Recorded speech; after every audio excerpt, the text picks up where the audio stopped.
Hello Lee Forest, it's Mrs Hudson here. It's been a while since I've cooked with you, so I thought I'd do some cooking from my kitchen at home. So welcome to my kitchen at home. Today I thought we'd make some scones, or scones if you're posh. So some scones, I've got the recipe here and I will share this on the website with you at the end. So to make scones, there's a few things you need to do. The first thing you need to do is make sure you wipe down your counter with some antibacterial spray. And then you need to wash your hands really well, sing happy birthday twice with some soap and some water, and then you're ready to get cooking. The equipment that you'll need to be able to make your scones is a sieve, if you've got one. If you haven't got one, it doesn't matter. You can just use the flour as it is. But if you have got a sieve, it will make your scones a bit lighter and fluffier. You'll also need a rolling pin to roll out your dough. And you'll need some kind of cutter. I've just got a little round cutter here, but it can be any shape you want it to be. Then for ingredients, there's only 3 ingredients in scones, which is nice and easy. So hopefully you've got them all in your cupboard at home. The first ingredient you need is 200 grams of self-raising flour. So that's 200 grams of self-raising flour. You need 50 grams of butter or margarine, whatever you've got in your fridge, and you need 125 millilitres of milk. If you've got skimmed or semi-skimmed milk, that's better because it will make your scones less fatty. So here we go, are you ready? The first thing you need to do is get your sieve, and you need to sieve the flour. So I'm going to do that and then I'm going to show you what that looks like. So here we go. So I'm going to sieve my flour. Shake, shake, shake, get it all out, tap it against the side if you need to. And there we go, it's all gone out of my sieve, and I'm going to pop that behind me in my sink. And then we've got a lovely bowl of light, fluffy flour with lots of air in it to make your scones really light and fluffy. The next thing you need to do then is get your butter, and you need to tip it into your freshly sieved flour. There we go. And then what we're going to do is we're going to tickle the butter into the flour to make it look like breadcrumbs. So don't be too heavy-handed when you do this, because if you do, you'll end up with a big squashy mess and it'll be all sticky and horrible. So you just need to tickle the butter and the flour together. Okay, here we go then. Tickle, tickle, tickle, tickle, tickle, tickle. Nearly done. Might take you a little bit longer because I've got lots of practice at this. So just take your time with it and tickle that flour. This is a bit messy, so you do need to make sure your hands are nice and clean before you start. There we go. So you'll end up with a mixture, let me get a bit closer in, that looks a little bit like breadcrumbs. Right, so I need to wash my hands because they're very, very floury, so give me 2 seconds. The next thing we need to do after we've made our breadcrumb mixture is we need to pop the milk in. Now, the key to this is to make sure you don't stir the mixture and stir the mixture and stir the mixture, because if you do, you'll end up with solid scones and you don't want that. You want nice fluffy scones. So you get your milk and you pour it in to your flour. Now, the way I like to do it is with a knife. So just get yourself a normal knife that you'd eat your dinner with. And then what you do, I'm going to hold it up like this so you can see, is you slice through the flour and then you fold it over. Turn the bowl, slice through the flour, turn it over. Now I'm going to do that down on the work surface because it's easier for me to do. And the least amount of times you mix it, the better, as I said, because it will make nice fluffy scones. Right, I think I'm about done. So let me show you what that looks like. It looks a bit bumpy and lumpy at the moment and not very smooth, but that's our job when we pop it onto our work surface and get it ready for rolling. So before you pop this on the work surface, you will need another little bit of flour. I've just put some in a little tub here to make it easier for me. So sprinkle a little bit of flour, not too much, just enough to stop it sticking to your work surface. And then you're just going to tip your bowl, plop, upside down. If there's any still left in the bowl, just give it a scrape out. There we go. Mrs. Hudson's got nice sticky hands again. Lovely.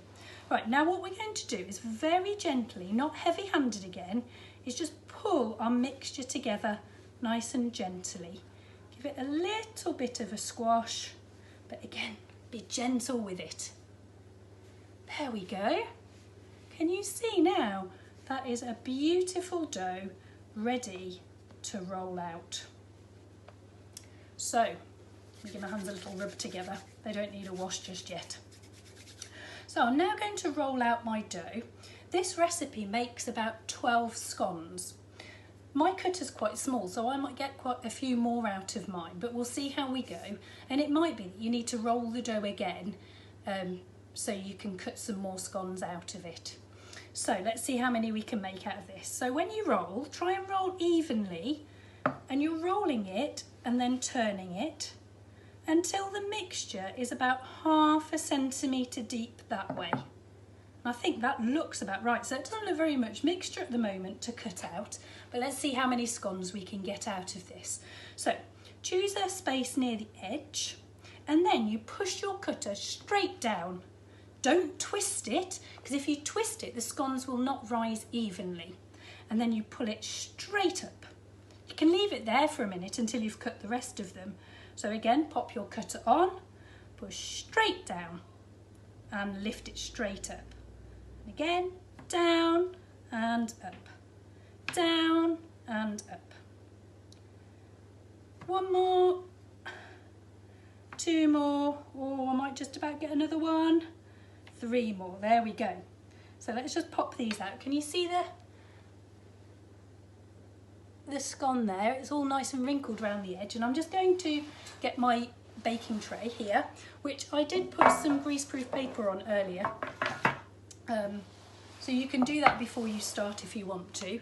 If you haven't got any greaseproof paper, you can just put some butter on your board to stop your scones sticking.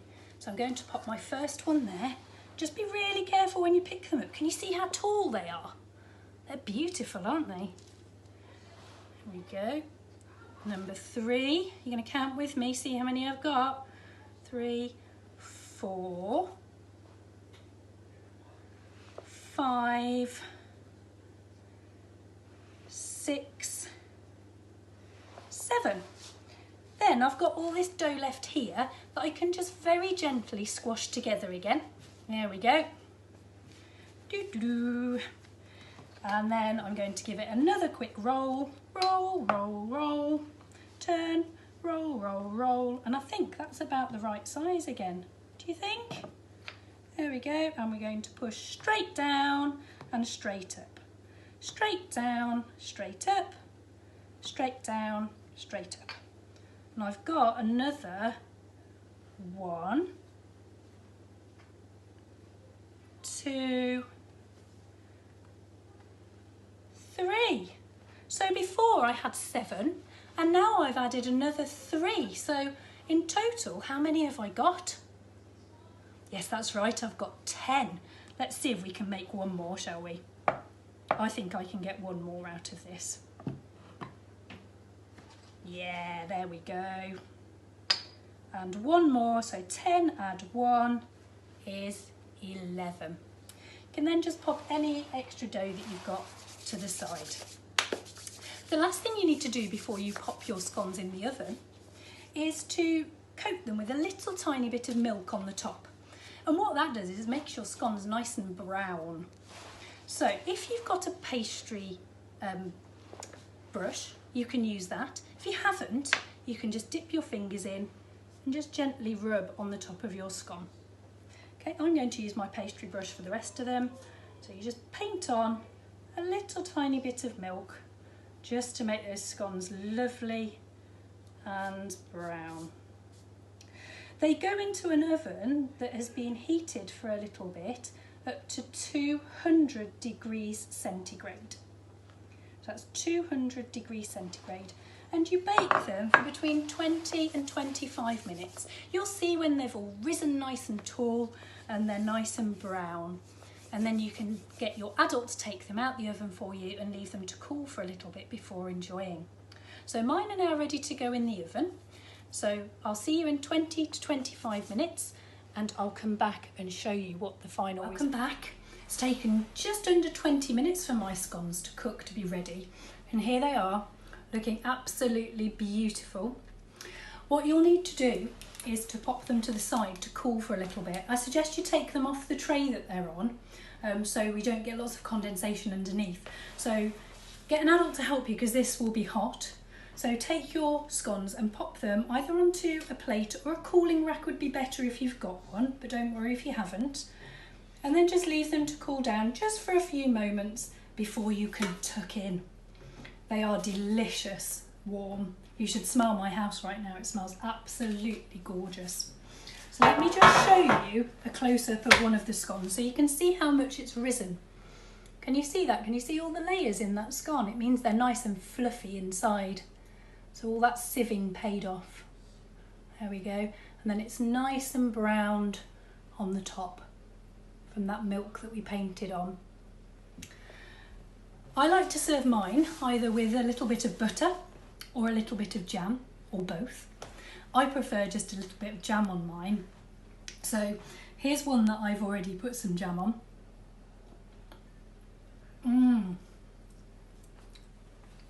Delicious. They're a little bit crunchy on the outside, but beautifully fluffy and soft on the inside.